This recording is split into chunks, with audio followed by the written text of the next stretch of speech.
ನರೇಂದ್ರ ಮೋದಿಯವರ ಹುಟ್ಟುಹಬ್ಬದ ಬಗ್ಗೆ ಮಾತಾಡ್ತಿದ್ವಿ. 75 ವರ್ಷ ತುಂಬಿತು ನಮ್ಮ ಪ್ರಧಾನಮಂತ್ರಿಗಳಿಗೆ.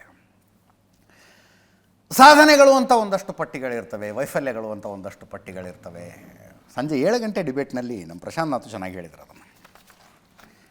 ಹೈಯರ್ ಪಾಯಿಂಟ್, ಲೋವರ್ ಪಾಯಿಂಟ್ ಅಂತ ಪ್ರತಿಯೊಂದು ಆಡಳಿತದಲ್ಲೂ ಇರ್ತವೆ ಅಂತ. ಉದಾಹರಣೆಗೆ ಇಂದಿರಾ ಗಾಂಧಿಯವರ ಕಾಲದಲ್ಲಿ 1971ರಲ್ಲಿ ಬಾಂಗ್ಲಾದೇಶವನ್ನು ವಿಭಜಿಸಿದ್ದು ಅವರ ಆಡಳಿತಾವಧಿಯ ಉತ್ತುಂಗದ ಪಾಯಿಂಟ್. ಅದು ಲೋವೆಸ್ಟ್ ಪಾಯಿಂಟ್ ಯಾವುದು? ಎಮರ್ಜೆನ್ಸಿ ಹಾಕಿದ್ದು. ಹಾಗೆ ಅದನ್ನು ನರೇಂದ್ರ ಮೋದಿ ಅವರ ವಿಷಯದಲ್ಲೂ ಹೈಯೆಸ್ಟ್ ಪಾಯಿಂಟು, ಲೋವರ್ ಪಾಯಿಂಟ್ಗಳನ್ನು ಮಾಡ್ತಾ ಹೋಗಬಹುದು. ವೈಯಕ್ತಿಕವಾಗಿ ನನ್ನನ್ನು ಕೇಳಿದ್ರೆ ಕೃಷಿ ವಿಷಯದಲ್ಲಿ ದೊಡ್ಡ ಸಾಧನೆಯನ್ನು ಮಾಡೋದಕ್ಕಾಗಲಿಲ್ಲ. ರೈತರ ಆದಾಯ ದ್ವಿಗುಣ, ಬ್ಲ್ಯಾಕ್ ಮನಿ ವಾಪಸ್ ತರೋದು, ಇವೆಲ್ಲ ನರೇಂದ್ರ ಮೋದಿಯವರು ಆಡಳಿತದಲ್ಲಿನ ಲೋವರ್ ಪಾಯಿಂಟು. ಹೈಯರ್ ಪಾಯಿಂಟ್ಗಳಿಗೆ ಹೋದರೆ ಅಧಿಕಾರಕ್ಕೆ ಬಂದಾಗ 14ನೇ ಸ್ಥಾನದಲ್ಲಿತ್ತು ಆಡಳಿತ, ಇದು ಆರ್ಥಿಕತೆ. ಈಗ ಇನ್ನೇನು 3ನೇ ಸ್ಥಾನಕ್ಕೆ ಬರ್ತೀವಿ, ಅದಕ್ಕೆ 4ನೇ ಸ್ಥಾನಕ್ಕೆ ಬಂದಿದ್ದೀವಿ. 3ನೇ ಸ್ಥಾನದ ಕಣ್ಣಿಟ್ಕೊಂಡು ಕೂತ್ಕೊಂಡಿದ್ದೀವಿ. 2 ಟ್ರಿಲಿಯನ್ ಇತ್ತು ಎಕನಾಮಿ, 4 ಟ್ರಿಲಿಯನ್ ಆಗಿದೆ. 670 ಕೋಟಿದೇನೋ ಇತ್ತು ನಮ್ಮದು ಡಿಫೆನ್ಸ್ ಎಕ್ಸ್ಪೋರ್ಟು, 21,000 ಕೋಟಿಗೆ ಬಂದಿದೆ. ಈ ರೀತಿ ಹೈಯರ್ ಪಾಯಿಂಟ್ಗಳು ಹೇಳಬಹುದು. ಇನ್ಫ್ರಾಸ್ಟ್ರಕ್ಚರು ಮ್ಯಾಸಿವ್ ಅಂದರೆ ಮ್ಯಾಸಿವ್ ವರ್ಕ್ ಆನ್ ಇನ್ಫ್ರಾಸ್ಟ್ರಕ್ಚರನ್ನು ನೋಡಿದ್ವಿ.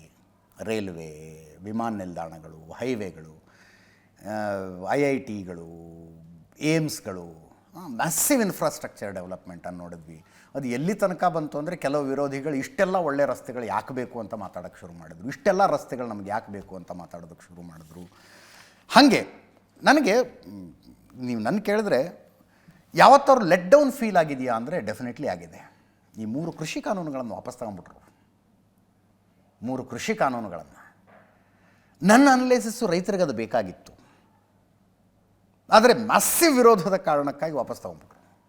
ಅವತ್ತು ಇದೇನಿದು ಹಿಂಗೆ ಮಾಡಿಬಿಟ್ರು ಅಂತ.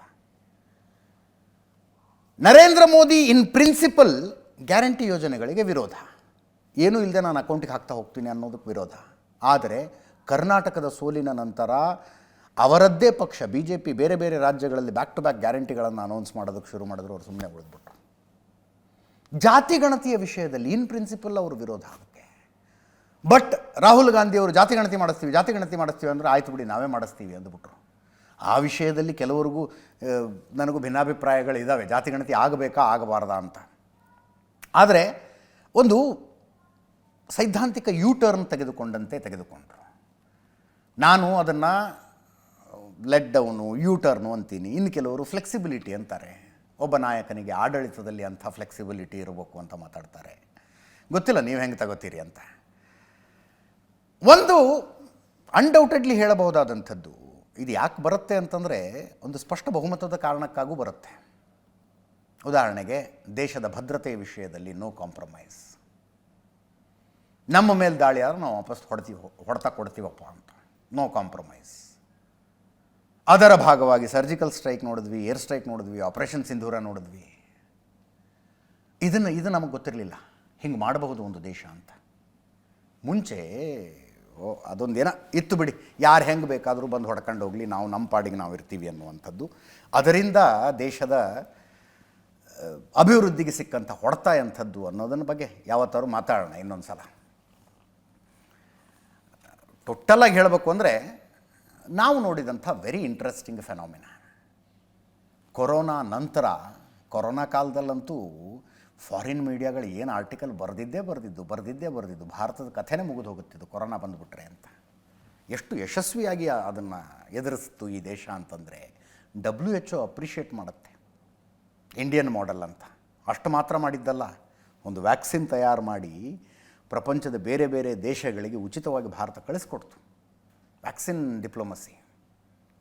ಆ ಕೊರೋನಾ ಬಂದು ಹೋದ ನಂತರ ಪ್ರಪಂಚದ ಅನೇಕ ದೇಶಗಳ ನಾಯಕರುಗಳು, ಅಂದರೆ ಅವ್ರ ದೇಶದ ಪದ್ಧತಿಯ ಪ್ರಕಾರ ಪ್ರಧಾನಿನೋ ಅಧ್ಯಕ್ಷರು, ಅವರ ಜನಪ್ರಿಯತೆ ಪಾತಾಳಕ್ಕೆ ಕುಸಿತು, ಸರ್ಕಾರಗಳ ಬಿದ್ದು ಹೋದವು, ಏನೇನೋ ಆಗ್ಬಿಡ್ತು. ಈ ಮನುಷ್ಯನ ಅಪ್ರೂವಲ್ ರೇಟಿಂಗ್ಗೆ ಕೆಳಗಿಳಿಲಿಲ್ಲ.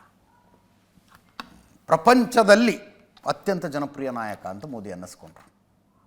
75ನೇ ಹುಟ್ಟುಹಬ್ಬದ ಶುಭಾಶಯಗಳು ಅವರಿಗೆ.